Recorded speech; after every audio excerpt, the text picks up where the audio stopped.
तमिलनाडु राज्य के रामेश्वरम में हर सुबह ऐसी चहल पहल होती है। आसपास के गांव के मछुआरे रात में पकड़ी मछलियां बेचने आए हैं। हिंद प्रशांत इलाके का राजा मैकरेल, सी ब्रीम और झींगा मछली देखते ही देखते बिक जाती है। ग्राहक हैं गृहिणियां और थोक विक्रेता। ये आकर्षक कारोबार जल्द ही गायब हो सकता है। 10 साल में हम जो मछली समंदर से निकालते थे वो अब 2 साल में ही निकाल लेते हैं। मछलियों को प्रजनन का मौका ही नहीं मिलता। 28 साल के देवन बचपन से ही अपने पिता के साथ हर सुबह मछली पकड़ने समंदर में जाते थे। आज उनके पास अपनी नाव है, लेकिन भविष्य अनिश्चित है, क्योंकि तटों के पास मछलियां खत्म हो चुकी हैं और मछुआरे पानी में और आगे तक जाने लगे हैं। जीव विज्ञानी वेल्विजी सिंगारावेलु कुछ मदद कर रही हैं। वो स्वामीनाथन रिसर्च फाउंडेशन में काम करती हैं। ये गैर सरकारी संगठन सार्वजनिक फंडिंग से चलता है। हमें समुद्री इकोसिस्टम की सेहत को प्राथमिकता देकर बचाए रखना होगा। मछुआरों का भी ध्यान रखना होगा और उसके साथ ही समुद्री इकोसिस्टम की हालत सुधारने के लिए जरूरी उपाय करने होंगे। ट्रॉलरों के जाल में बड़ी मात्रा में बाईकैच या गैर जरूरी मछलियों का फंस जाना एक बड़ी समस्या है। ये मछली पकड़ने वाली बड़ी नावें हैं, देवन के पास भी है। उनके जाल के छोटे छेदों में कई मछलियां फंस जाती हैं, खासकर वे जो बहुत छोटी होती हैं, और इसके परिणाम महसूस होने लगे हैं। हम लोगों को वो मछलियाँ नहीं दिख रही जिनके बारे में हमारे पूर्वज जानते थे। हम सिर्फ उनके नाम जानते हैं, उन्हें कभी देखा नहीं। एक समाधान है वर्गाकार छेदों वाले नए किस्म के जाल। ये ज्यादा लचीले होते हैं। इनसे गैर जरूरी छोटी मछलियां निकल सकती हैं और माल भी हल्का हो जाता है।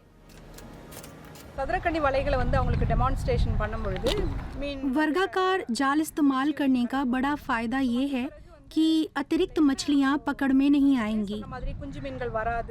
माल कम होगा तो डीजल की लागत भी कम होगी। बाई कैच ज्यादा नहीं होगा तो मछलियां अलग करने में समय भी कम लगेगा।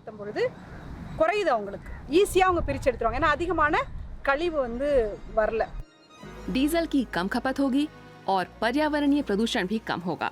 मछुआरों को नए जालों का इस्तेमाल सिखाने के लिए सिंगारावेलु समंदर में जाती हैं। वे करीब 23,000 मछुआरों को ट्रेनिंग दे चुकी हैं। देवन भी उनमें से एक हैं। देवन को ऐसे तरीके की तलाश थी कि समुद्री जैव विविधता भी बची रहे और कमाई भी बढ़ाई जा सके। ज्यादा मछली पकड़ने के लिए वो अलग अलग तरीके और तकनीकें आजमाने लगे। इससे हमें आसानी हुई और टिकाऊ तरीकों से मछली पकड़ने में हम उनकी मदद कर पाए। मछली पकड़ने का तरीका बदलना मछलियों की संख्या को बढ़ाने के लिए काफी नहीं होगा। इसलिए सिंगारावेलु तट के पास पानी में विशाल कंक्रीट ब्लॉक भी लगा रही हैं, जिन्हें मछलियां एक कृत्रिम रीफ की तरह इस्तेमाल कर सकें।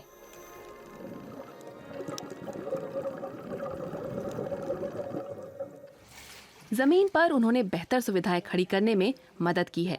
करीब 50 औरतें इस तरह के फिश प्रोसेसिंग ऑपरेशनों में काम करती हैं। पहले मछलियां खुले में सुखाई जाती थीं और सड़क किनारे बेची जाती थीं, लेकिन अब काम बेहतर ढंग से होने लगा है। औरतें हर सीजन में हर महीने 2 टन मछलियां तैयार कर लेती हैं।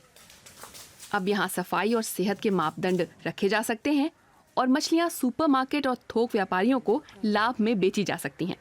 हमने मछुआरों की आजीविका के लिए बहुत सारे वैकल्पिक इंतजाम किए हैं। उन्हें बड़ी मदद मिली है, खासकर औरतों को। सस्टेनेबल फिशरीज को केवल एक अकेले दखल के तौर पर नहीं देखा जाना चाहिए। ये तमाम चीजों का ही एक सामूहिक प्रयास है जो असरदार ढंग से समुद्री इकोसिस्टम की रक्षा करता है। देवन अक्सर याद करते हैं कि उनके पिता तरह तरह की मछलियां पकड़ते थे। उन्हें उम्मीद है कि तटों के पास के पानी में मछलियां फिर से दिखने लगेंगी। तभी समंदर आगे चलकर देवन के बच्चों और नाती पोतों को भी मछली दे पाएगा।